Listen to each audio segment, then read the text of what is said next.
بسم اللہ الرحمن الرحیم۔ السلام علیکم دوستو، آج ہم حضرت لوط علیہ السلام کی قوم کے بارے میں ذکر کریں گے، جن پر اللہ تبارک و تعالی نے اپنا غضبناک قہر قائم کیا۔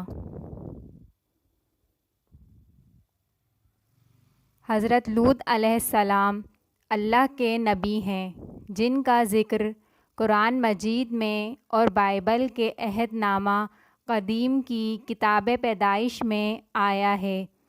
حضرت لوط علیہ السلام کا شہر سدوم ہے۔ اسے الٹ پلٹ ہو جانے والا شہر کہا گیا ہے، جو ملک شام میں صوبہ حمص کا ایک مشہور شہر ہے۔ آپ کی قوم نہایت مغرور، بے حس اور نافرمان تھی، اور ان کا سب سے بڑا گناہ یہ تھا کہ ان میں مرد عورتوں کی بجائے مرد سے ہی اپنی جسمانی حاجت پوری کرتے، زیادتی کرتے۔ شہر سدوم کی بستیاں بہت آباد اور نہایت سرسبز و شاداب تھیں، اور وہاں طرح طرح کے اناج اور قسم قسم کے پھل اور میوے باکثرت پیدا ہوتے تھے۔ شہر کی خوشحالی کی وجہ سے اکثر جگہ کے لوگ مہمان بن کر ان آبادیوں میں آیا کرتے تھے، اور شہر کے لوگوں کو ان مہمانوں کی مہمان نوازی کرنا پڑتی تھی۔ اس لیے اس شہر کے لوگ مہمانوں کی آمد سے بہت ہی تنگ ہو چکے تھے، مگر مہمانوں کو روکنے اور بھگانے کی کوئی صورت نظر نہیں آ رہی تھی۔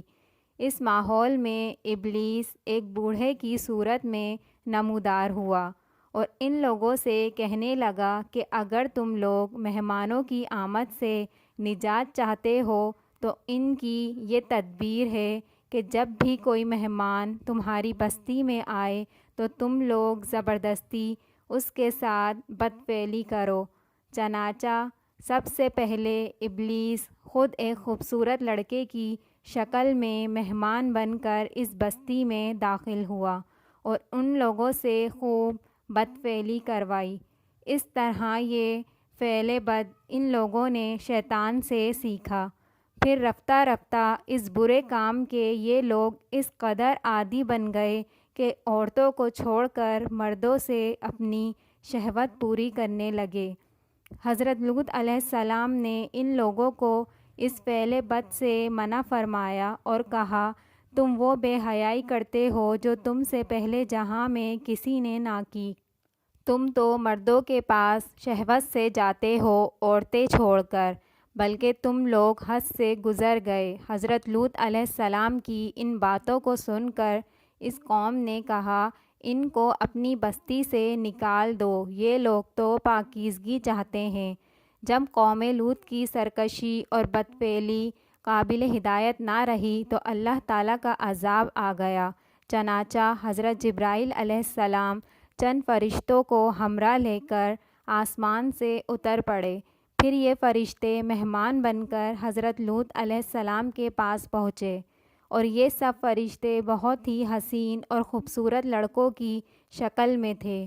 ان مہمانوں کے حسن و جمال کو دیکھ کر اور قوم کی بدکاری کا خیال کر کر حضرت لوط علیہ السلام بہت فکر مند ہوئے۔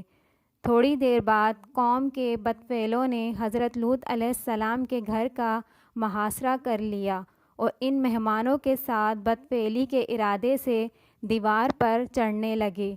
حضرت لوط علیہ السلام نے نہایت دل سوزی کے ساتھ ان لوگوں کو سمجھانا چاہا اور اس برے کام سے منع کرنا شروع کر دیا، مگر یہ بدفعل اور سرکش قوم اپنے بیہودہ جواب اور برے اقدام سے باز نہ آئی تو آپ مہمانوں کے سامنے رسوائی سے تنگ دل ہو کر غمگین اور رنجیدہ ہو گئے۔ یہ منظر دیکھ کر حضرت جبرائیل علیہ السلام نے فرمایا کہ اے اللہ کے نبی، آپ بالکل فکر نہ کریں، ہم لوگ اللہ تعالیٰ کے بھیجے ہوئے فرشتے ہیں جو ان بدکاروں پر عذاب لے کر اترے ہیں، لہٰذا آپ مومنین اور اپنے اہل و عیال کو ساتھ لے کر صبح ہونے سے قبل ہی اس بستی سے دور نکل جائیں، اور خبردار کوئی شخص پیچھے مڑ کر اس بستی کی طرف نہ دیکھے، ورنہ وہ بھی اس عذاب میں گرفتار ہو جائے گا۔ چنانچہ حضرت لوط علیہ السلام اپنے گھر والوں اور مومنین کو ہمراہ لے کر بستی سے باہر نکل گئے۔ پھر حضرت جبرائیل علیہ السلام اس شہر کو اپنے پروں پر اٹھا کر آسمان کی طرف بلند ہوئے اور کچھ اوپر جا کر اس کو الٹ دیا، اور یہ آبادیاں زمین پر گر کر چکنا چور ہو کر بکھر گئیں۔ پھر کنکر کے پتھروں کا مینہ برسا اور اس زور سے سنگ باری ہوئی کہ قوم لوط کے تمام لوگ مر گئے اور ان کی لاشیں بھی ٹکڑے ٹکڑے ہو کر بکھر گئیں۔ عین اس وقت جب یہ شہر الٹ پلٹ ہو رہا تھا، حضرت لوط علیہ السلام کی ایک بیوی جس کا نام وائلہ تھا، جو در حقیقت منافقہ تھی اور قوم کے بدکاروں سے محبت رکھتی تھی، اس نے پیچھے مڑ کر دیکھ لیا اور یہ کہا کہ ہائے رے میری قوم! یہ کہہ کر کھڑی ہو گئی اور پھر عذاب الہی کا ایک پتھر اس کے اوپر بھی گر پڑا اور وہ بھی ہلاک ہو گئی۔ جو پتھر اس قوم پر برسائے گئے وہ کنکروں کے ٹکڑے تھے، اور ہر پتھر پہ اس شخص کا نام لکھا ہوا تھا جو اس پتھر سے ہلاک ہوا۔ قرآن مجید میں 4 مرتبہ آیا ہے کہ آل لوط سے مراد صرف حضرت لوط علیہ السلام پر ایمان لانے والے لوگ ہیں۔ آل لوط میں حضرت لوط علیہ السلام اور ان کے پیروکار شامل، جس میں حضرت لوط علیہ السلام کی بیوی شامل نہیں، کیونکہ وہ مومنہ نہیں تھی۔